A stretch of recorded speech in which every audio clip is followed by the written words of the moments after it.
The trap of infinite choice, why you're still stuck. Imagine you're standing in a hallway with 1,000 doors. Behind each door is a version of you that is successful, happy, and fulfilled.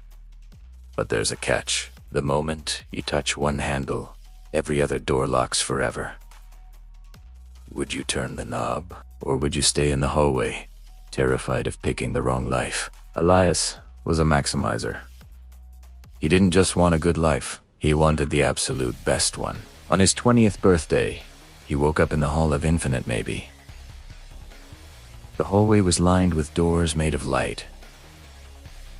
Door 14 showed Elias as a world-class surgeon. He could smell the antiseptic, feel the weight of the scalpel, and hear the gratitude of families. He reached for the handle, but then he glanced at door 82. In door 82, he was a nomad artist in Bali.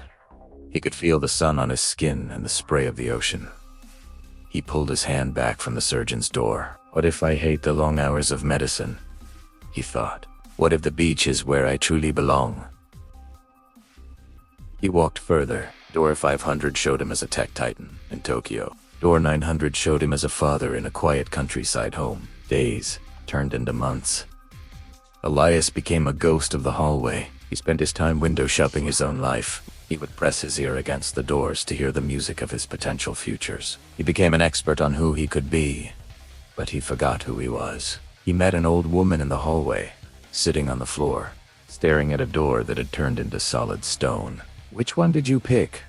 Elias asked. "None," she whispered. "I spent 40 years trying to calculate the mathematical probability of which door held the most happiness. I waited for a sign. I waited for the perfect feeling."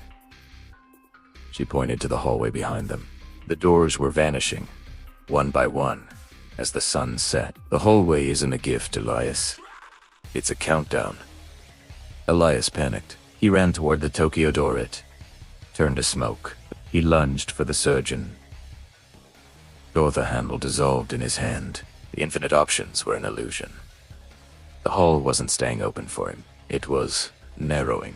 In a final, desperate act, Elias didn't look for a perfect door. He saw a plain, heavy iron door at the very end. It didn't show a glowing future. It showed nothing but a dark, winding path. Elias said the perfect choice was a lie designed to keep him in the hallway forever. He grabbed the iron handle and pulled with everything he had. The wise take. We think that keeping our options open is freedom, but an open door you never walk through is just a wall. Gen Z is paralyzed by the better offer. We don't commit to a hobby because a better one might show up. We don't commit to a career because the perfect startup might call tomorrow. But listen closely. Depth is only found in the yes.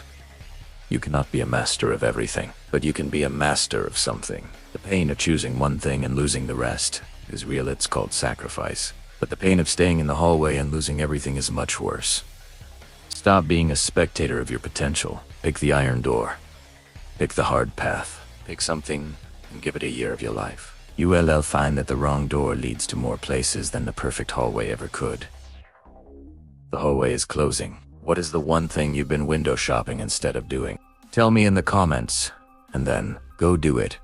Subscribe to Wiziles for more stories to wake up your soul. Stay wise.